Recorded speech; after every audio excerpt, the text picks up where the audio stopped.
Assalamualaikum warahmatullahi wabarakatuh.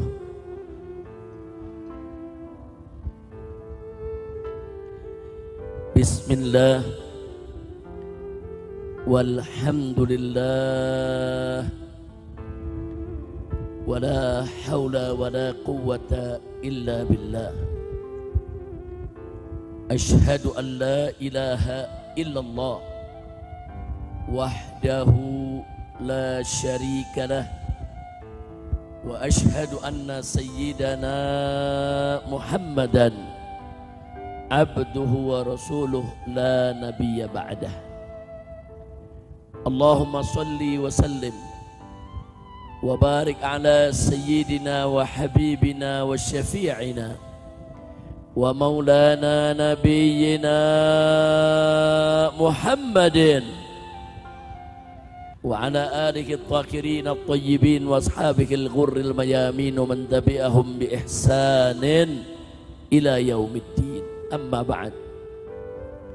Siyadatul habaib asy-syurafa wa sa'adatul ulama'il fudala wa fadilatul umara'il kurama wa jami'il hadirin wal hadirat al ahibba'il a'izza rahimakumullah. Fi hadhihi al munasabati as-sa'idah wa bimithli hadha al ijtima'il mubarak la ansa an usiyakum jami'an wa nafsi bi taqwallah wa bi ta'ati Rasulillah sallallahu alaihi wasallam. فنسأل الله سبحانه وتعالى أن يهدينا إلى صراطه المستقيم ويجعلنا من المتقين ويدخلنا جنته جنة النعيم بحق سيد المرسلين والحمد لله رب العالمين. تقبل الله منا ومنكم فتقبل يا كريم. Kepada para habaib, para alim ulama, para kiai, para ajengan, para tuan-tuan guru yang sama kita cintai dan sama kita muliakan. Wabil khusus sahibul majlis, guru kita semua, akhina al-fadil, al-muhtaram, al-mukarram, al-habib Umar Hamdullah al-Kaf Ba'adawi hafidhahullahu ta'ala wa ra'a famatanallahu bituli hayati wa nafa'ana bi ulumi fid dini wad dunya wal akhirah. Amin ya rabbal alamin. Mudah-mudahan majlis yang dipimpin oleh beliau, majlis Ihya'us Sunnah, dijadikan oleh Allah sebagai majlisan salihan thayyiban mubarakan nafi'an lil ummah. Amin ya rabbal alamin. Kemudian tidak lupa salam penghormatan ini juga kita sampaikan kepada segenap jajaran umara sipil TNI maupun Polri-nya, wabil khusus kepala desa kita yang hadir bersama kita dalam acara tasyakuran, yaitu Hari Jadi Desa Cimacan yang ke-94. Jadi desa ini sudah ada sebelum Indonesia lahir. Desa yang ke-94 hari jadinya. Mudah-mudahan desa Cimacan ini Allah jadikan sebagai qaryatan thayyibah, qaryatan salihah, qaryatan ma'murah, qaryatan mubarakah. Mudah-mudahan desa Cimacan selalu diberkahi oleh Allah dan penduduknya, masyarakatnya semua dimudahkan segala urusannya, dilapangkan rizkinya dan diberikan kemudahan dari segala kesulitannya. Amin ya rabbal alamin. Alhamdulillah pada malam hari ini kita kumpul di sini, begitu banyak habaib yang hadir, begitu banyak kiai dan ajangan yang hadir. Satu kebahagiaan bagi kita semua tatkala kita duduk bersama habaib, ulama, ajangan bersatu. Betul? Saya mau tanya, lihat ulama, ajangan, kiai bersatu, senang tidak? Bagus tidak? Nah, semua saya mau tanya di sini, siap bersatu? Takbir. Sallu ala nabi. Alhamdulillah malam hari ini saya hadir di sini didampingi oleh sahabat seperjuangan saya, yaitu Al-Habib Zaki Al-Aidarus, yang mana beliau baru saja dilantik menjadi Imam DPD Front Persaudaraan Islam Provinsi Jawa Barat. Karena beberapa bulan yang lalu Imam FPI Jawa Barat, yaitu almarhum Kiai Haji Maksum Hasan dari Cikole, Pondok Pesantren Miftahul Huda Al-Utsmaniyah, meninggal dunia, wafat, rahimahullahu rahmatan wasi'ah wa ghafara lahu maghfiratan jami'ah, amin ya rabbal alamin. Jadi beberapa bulan ini FPI Jawa Barat ditinggalkan oleh imamnya, tidak ada imam, dan hari ini di DPP tadi telah dilakukan pelantikan kepengurusan yang baru, dan Habib Zaki Al-Aidarus disepakati menjadi imam FPI Jawa Barat. Mudah-mudahan kita doakan agar beliau dikuatkan oleh Allah Subhanahu wa taala, diberikan kesabaran, ketegaran, ketabahan di dalam perjuangan, dan diberikan kemenangan dalam setiap langkah perjuangan dakwahnya. Amin ya rabbal alamin.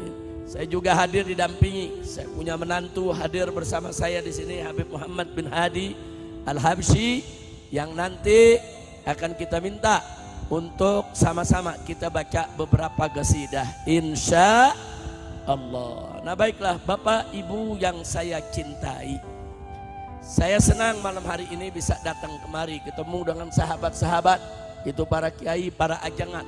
Saya juga kalau datang kemari ingat sahabat lama, yaitu ajangan Bubun Fauzi. Kita doakan agar beliau senantiasa sehat walafiat, panjang umur dalam taat kepada Allah, amin ya rabbal alamin. Beliau sahabat saya, kawan saya, saudara, dan luar biasa saudara, sabar dalam perjuangan. Dan saya juga bangga dengan Habib Umar Hanzalah Al-Kab, begitu juga saudara-saudaranya yang terus mendukung perjuangan beliau di dalam memakmurkan majelis, dan tetap istiqamah sampai saat ini, terus mengembangkan majelisnya. Kita doakan mudah-mudahan semua yang membantu, yang mendukung majelis Ihya'us Sunnah diberi ganjaran berlipat ganda oleh Allah Subhanahu wa taala.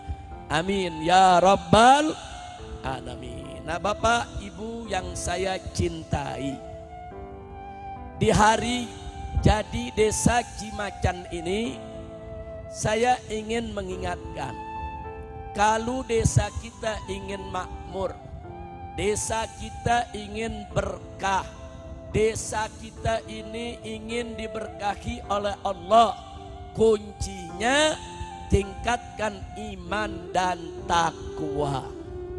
Sebab Allah berjanji dalam Al-Quranul Karim, wallahu subhanahu wa ta'ala qala walau anna ahlal qura amanu wattaqau lafatahna alaihim barakatim minas sama'i wal ard walakin kadzabu fa akhadnahum bima kanu yaksibun. Shadaqallahul azim.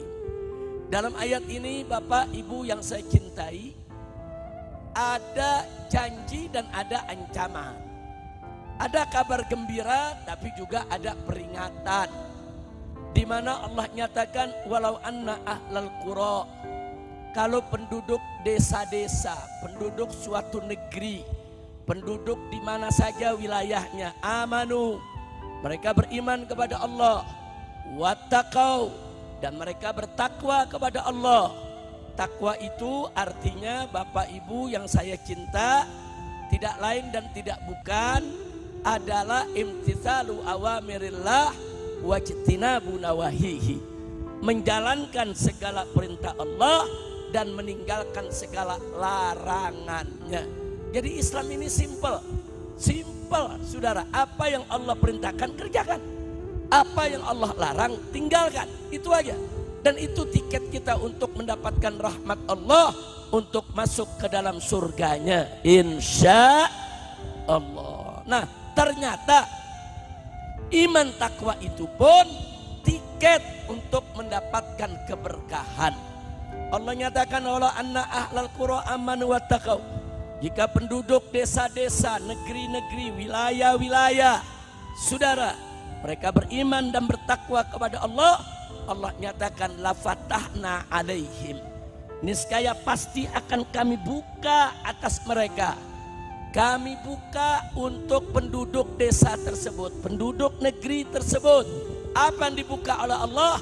Barakat, aneka ragam keberkahan. Barakat dalam bentuk jamak, barakat bukan sekedar barakah, tapi barakat, aneka ragam keberkahan Allah akan buka. Minas sama'i wal ard, baik keberkahan yang Allah turunkan dari langit maupun keberkahan yang Allah keluarkan dari bumi. Ini janji Allah. Artinya, kalau penduduk suatu desa atau penduduk suatu negeri beriman bertakwa kepada Allah, Allah janji Allah akan berkahi semua sektor kehidupannya.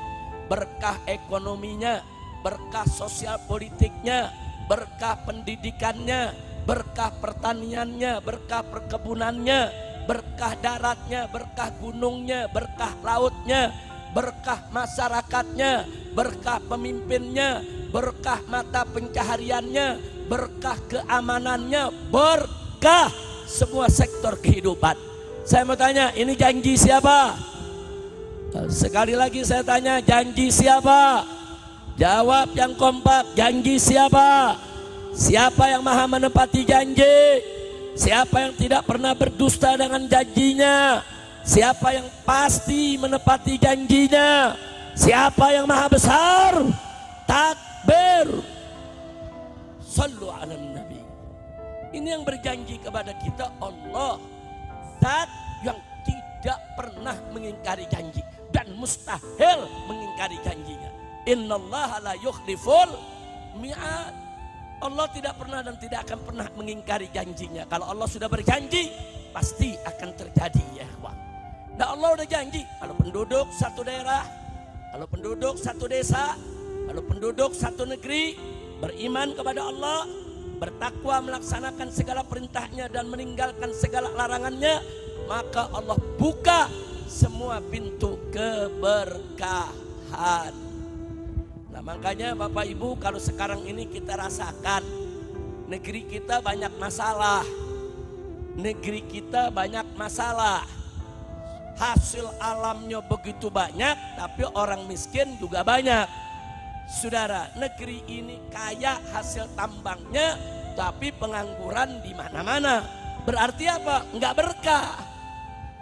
Nah, kenapa enggak berkah? Berarti ada permasalahan soal iman dan takwanya. Nah, jadi itu merupakan indikator kita. Jadi kalau negerinya itu berkah, semua serba mudah. Cari kerja mudah, cari kerja berkah, nggak ada yang kelaparan, nggak ada yang stunting dan lain sebagainya, saudara. Berkah. Tapi kalau kita punya negeri nggak berkah, selalu ada masalah, saudara. Atau kalau kita dikasih pemimpin yang zalim, pemimpin yang jahat, pemimpin yang gak cinta sama rakyatnya, saudara, ada apa? Keberkahan dicabut oleh Allah. Kenapa dicabut? Karena masyarakatnya tidak beriman dan bertakwa. Jadi kalau kita melihat, kenapa sih kita dapat pemimpin, kadang-kadang dikasih pemimpin yang zalim? Saudara, ya kita introspeksi diri. Kalau kita beriman bertakwa, enggak nantinya Allah kasih kita pemimpin yang zalim. Kalau kita beriman bertakwa, Allah nggak bakal kasih kita pemimpin yang jahat. Kalau kita beriman bertakwa, Allah akan kirim pemimpin-pemimpin yang adil, yang baik, yang amanat, yang jujur, yang bertanggung jawab, yang cinta kepada rakyat bangsa dan negaranya, saudara. Syarat, tingkatkan iman dan takwa, saudara. Nah, kalau maksiatnya merajalela di mana-mana, nah, makanya hati-hati. Ini maksiat-maksiat khususnya di Jawa Barat, saudara, ini sudah mulai banyak merajalela. Dan yang bikin kita ngelus dada, di Cianjur, di Bogor, di Sukabumi, ada grup-grup medsos anggotanya LGBT. Ini terjadi, saudara. Terjadi. Satu grup itu bisa 10.000. Ada urusan apa 10.000 pemuda masuk dalam grup LGBT? Sedih, saudara. Ini dosa yang luar biasa LGBT. Saya mau sampaikan kepada semua di sini, Ini negara lagi kacau balau. Ini negara aturannya makin kemari makin gak jelas, saudara. Menteri sama menteri pernyataannya saling menyerang. Menteri sama menteri banyak yang tidak koordinasi. Udah gitu saudara, banyak yang teriak perangi korupsi, tapi korupsinya makin bertambah. Saudara, memerangi korupsi bukan dengan mulut, bukan. Seorang pejabat kalau mau memerangi korupsi, katakan presiden mau memerangi korupsi, bukan dengan teriak, saudara. Bukan dengan mulut, tapi dengan aturan, dengan regulasi, dengan penegakan hukum. Kalau betul presiden mau tegakkan hukum, perangi koruptor. Presiden kita berkali-kali berteriak, ayo perangi koruptor. Saya akan perangi koruptor. Saya tidak takut itu ancaman koruptor. Sudah bagus kalimatnya, sudah bagus kata-katanya. Tapi sekarang yang kita minta adalah actionnya, tindakannya. Korupsi nggak bisa dihapus dengan kata-kata. Korupsi nggak bisa dihapus dengan teriak-teriak. Korupsi nggak bisa dihapus, saudara, dengan retorika. Korupsi hanya bisa dihapus dengan penegakan hukum. Tangkap semua koruptor, jebloskan mereka ke penjara. Hukum yang berat tanpa pilih bulu. Setuju tidak? Setuju tidak? Takbir. Saya berkali-kali sampaikan, saudara, ini korupsi udah makin gila, triliun-triliunan. Bukan lagi korupsi yang miliaran, bukan ratusan juta, triliun. Saya mau tanya masyarakat sini, pernah lihat duit triliunan? Pernah belum? Pernah belum? Yakin? Pernah belum? Sama. Saya juga belum pernah, palingan lihat di TV, betul. Betul, ya kesian nasib kita, palingan yang kita lihat 100.000, 1 juta, 2 juta, ini triliunan. Saudara, itu kalau nggak dikorupsi, itu bisa membuka lapangan kerja. Itu kalau nggak korupsi, saudara, itu bisa bikin pabrik di mana-mana. Itu kalau nggak dikorupsi, saudara, sebagaimana dikatakan oleh saudara Bambang, mantan pimpinan KPK, itu kalau hasil tambang tidak dikorupsi, saudara, satu warga Indonesia, setiap orangnya di Indonesia itu bisa dapat gaji buta 20 juta per bulan.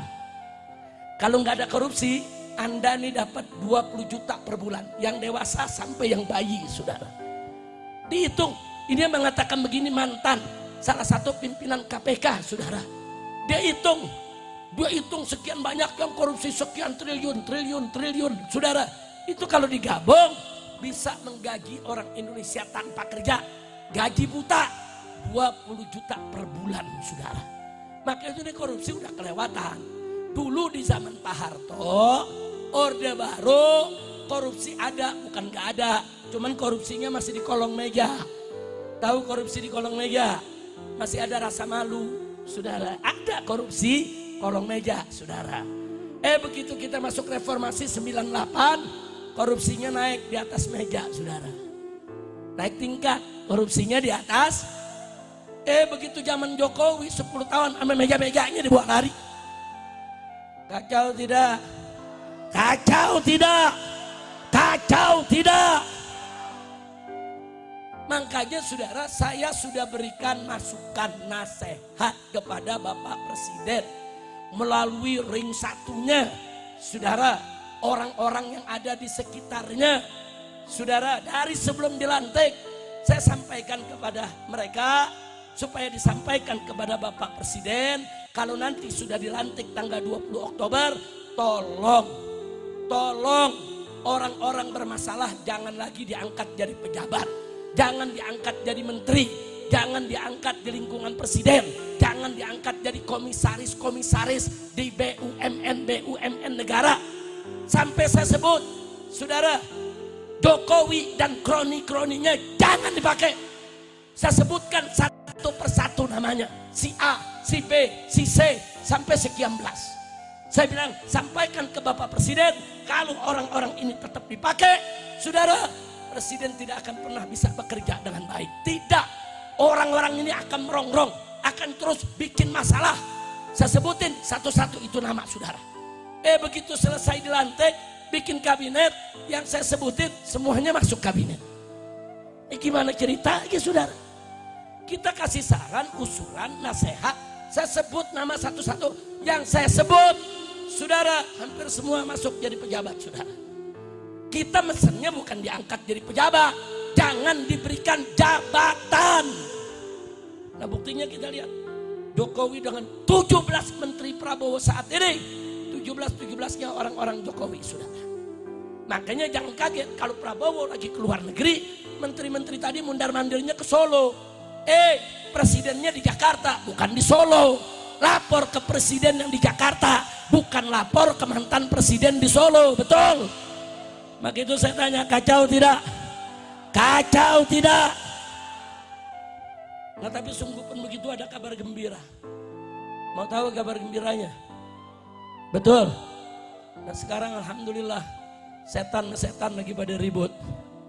Setan lagi pada ribut, saudara. Saling melapor, saling buka rahasia, saling buka kebobrokan, saling jebloskan ke penjara. Setan sama setan lagi ribut. Alhamdulillah. Ada yang nanya umat kepada saya, Habib, ini negara kan lagi gelap begini nih, lagi kacau balau. Kenapa Habib nggak ajak umat untuk turun lagi kayak model aksi 212? Saya bilang tunggu dulu, ini setan sama setan lagi berantem, kita tonton. Saya mau tanya sama yang hadir, kalau setan sama setan lagi berantem, pisahin jangan? Jawab yang kompak, pisahin jangan? Pisahin jangan? Kalau perlu adu lagi, betul? Betul? Kalau perlu apa? Adu lagi, saudara. Ada yang protes, Habib ngadu-ngadu kan haram. Saudara, adu domba haram, betul? Adu manusia lebih haram, betul? Ayo jawab yang kompak, adu domba haram tidak? Hukum adu domba apa? Ayo sebut hukumnya. Adu domba, adu manusia, adu setan. Adu setan. Kalau bagi saya wajib. Yang bilang mubah, ya mubah. Yang bilang wajib, kita adu terus. Adu. Biar setan sama setan berkelahi. Setuju gak? Setuju gak? Nah setan sama setan lagi berkelahi. Ntar kalau setan yang atu udah kalah, yang atu kan kecapean, baru kita jorokin. Setuju tidak? Setuju tidak? Nah sekarang orang zolim medzolim lagi berantem, betul? Zolim medzolim lagi masing-masing saling buka rahasia, betul? Si jahat sama si jahat lagi saling menyerang, betul? Alhamdulillah. Sekarang ada yang bertanya, kenapa Beb? Alhamdulillah, karena doa umat digobulin. Doa umatnya semua, doa kiai digobulin. Di mana-mana, di mimbar-mimbar, di masjid-masjid, di majlis-majlis, saudara, di mana-mana umat rame-rame baca sholawat asghiriz zalimin bidzalimin. Apa arti asghiriz zalimin bidzalimin? Ya Allah, bikin sibuk orang zalim dengan orang zalim. Aduk mereka, hancurkan sesama mereka. Wa akhrijna, dan keluarkan kami min bainihim, dari tengah-tengah orang zalim yang sedang berseteru, salimin, dalam keadaan selamat. Alhamdulillah. Saya mau tanya, sering gak kita baca selawat asghiriz zalimin bidzalimin? Sering baca? Sering dengar? Betul? Nah jadi saudara, doa kita digobul. Alhamdulillah. Saya lagi liatin saudara, dulu Jokowi itu bikin segala macam rekayasa buat nangkep saya, buat bunuh saya, buat hancurkan organisasi saya, macam-macam. Udah saudara, sampai saya hijrah ke Mekah, saya pulang, ditangkap, 6 santri saya dibunuh. Itu semua dalang utamanya adalah Jokowi, saudara. Yang ngatur kepala BIN, yang ngatur Kapolri, yang ngatur Panglima TNI, yang ngatur semua aparat. Bagaimana habisi Habib Rizik, saudara. Ada operasi Delima kok, kita dapat, dia punya datanya, saudara. Ada 300 aparat dilibatkan dalam operasi Delima untuk ikuti, awasi, saudara, yang namanya Habib Rizik dan habisi, saudara. Nggak ada operasi semacam ini kalau presiden nggak tahu, saudara. Yang bertanggung jawab adalah Jokowi.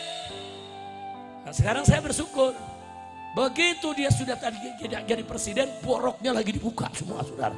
Borok soal ijazah SD-nya, SMP-nya, SMA-nya, sampai yaitu ijazah UGM-nya dibongkar, itu borok habis-habisan.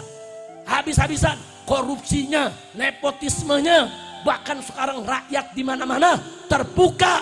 Ternyata begini Borok 10 tahun saat memimpin Indonesia, saudara. Saya bersyukur kemarin saudara dia mau coba bikin kiai diborok-borokin, Habib diborok-borokin, yang gak salah dibikin salah, saudara. Nah sekarang rasakan boroknya Allah buka, kesalahannya Allah buka, dipermalukan oleh Allah sebagaimana kemarin dia mempermalukan habaib, ulama, kiai, gerakan Islam, saudara. Sekarang saatnya Allah membalas. Alhamdulillah, alhamdulillah, masya Allah, alhamdulillah. Kita lihat aja, oh saudara, orang zalim, saudara jangan pikir Allah diam. Allah subhanahu wa ta'ala qala wala tahsabanallaha ghafilan amma ya'maludz zalimun. Jangan anda pikir Allah itu lalai, Allah itu alpa, Allah itu lengah, saudara, dari apa yang diperbuat oleh orang-orang zalim. Enggak, Allah enggak lalai, Allah enggak lupa, dan enggak ada sifat lupa bagi Allah. Allah enggak lengah. Siapa yang berbuat kezaliman pasti Allah akan balas, baik di dunia maupun di akhirat, dan balasan di akhirat akan lebih pedih lagi, saudara. Dan kita lihat, saya sedang tunggu momentum semua pelaku daripada pembantaian 6 laskar kami di KM 50 akan kami kejar, saudara. Baik secara hukum negara maupun secara hukum agama. Darah harus dibayar dengan darah, nyawa harus dibayar dengan nyawa. Gak boleh penjahat-penjahat ini dibiarkan. Kalau kemarin mereka berani bunuh 6 laskar kita, besok mereka berani bunuh kiai, berani bunuh santri, berani bunuh siapa saja. Karena mereka dilindungi, dijaga, tidak diseret ke pengadilan, saudara. Saat ini kita sedang menyiapkan segala sesuatu. Kami akan seret mereka. Kami akan seret mereka, termasuk Jokowinya, saudara. Siapapun yang terlibat secara langsung maupun tidak langsung dalam KM 50, saudara, harus bertanggung jawab di pengadilan HAM. Setuju tidak? Semua saya tanya, setuju tidak? Nah semua saya tanya, siap bersatu, siap berjuang. Jadi kalau Habib Kiai mau lawan pejabat-pejabat yang bejat, setuju tidak? Dukung tidak? Apalagi kalau kita mau lawan 9 cacing, saudara. Tahu 9 cacing? Kemarin jadi 9 naga. Nah sekarang saudara kita akan berusaha dia jadi 9 cacing. Kemarin kami melakukan tablik akbar besar-besaran. Ribuan warga Banten kumpul, saudara. Untuk apa? Untuk melawan oligarki yang ada di PIK 2, yang merampas tanah rakyat, yang ngambil tanah tanpa bayar, saudara. Yang seenaknya rakyat mau diusir, rakyat mau direlokasi, saudara. Semua pejabat dibayar, TNI Polri-nya juga dibeli, saudara. Nah kemarin kita sudah deklarasi, ribuan warga Banten turun dan kami semua siap jihad. Kalau warga Banten diusir, dipaksa, saudara, tanpa ganti rugi yang sebenarnya, mereka semua akan angkat senjata jihad melawan naga-naga 9 yang sudah mulai kurang ngajar, menindas rakyat Indonesia akibat oknum pejabatnya bejat, banyak bisa dibeli. Betul? Memang itu saya mau tanya masyarakat Jawa Barat ini, kalau Banten udah bergolak, Jawa Barat siap tidak perang lawan oligarki busuk? Siap tidak perang lawan mafia jahat? Siap tidak perang lawan oknum-oknum pejabat yang menjadi jongos asing? Siap tidak? Siap bangkit? Siap berjuang? Takbir! Sallu ala nabi. Nah begitu saya minta selawat askir zalimin bidzalimin teruskan baca.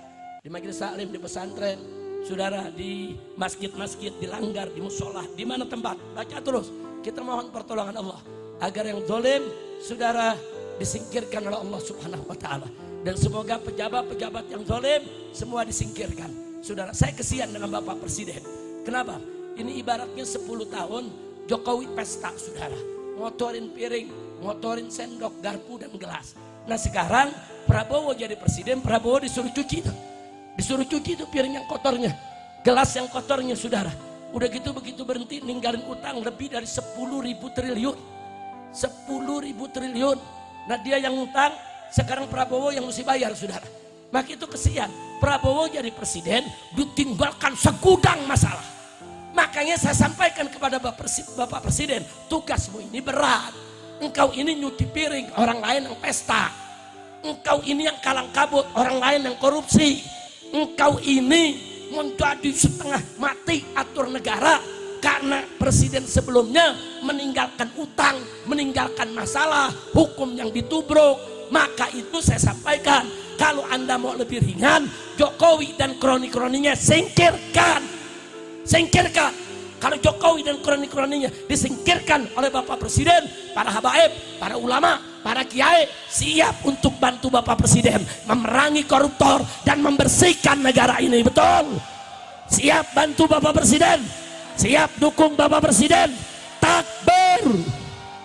Maka kita bisa katakan, kalau presiden serius mau perang lawan koruptor, jangan omong-omong saja, jangan ngomong saja, action, bertindak. Kami akan dukung Anda. Betul? Betul? Nah, mudah-mudahan saudara, suara kita didengar, dan saya yakin ini acara kita di sini saudara, ini lagi didengerin nih. Intel di BIN, lagi didengerin sama Intel di Mabes Polri. Kemana saya ceramah diikuti, kemana saya ceramah direkam. Enggak, saya bukan mau berontak, saya cuman mau bela Islam, mau bela umat, mau bela rakyat, mau menegakkan keadilan. Kami tidak ridho kalau rakyat ditindas, rakyat diperas, rakyat lebih dimiskinkan. Itu aja. Kita nggak minta kursi, kita nggak minta jadi menteri, kita nggak minta duit, kita nggak minta tanah, enggak. Yang kita minta tegakkan keadilan. Insya Allah.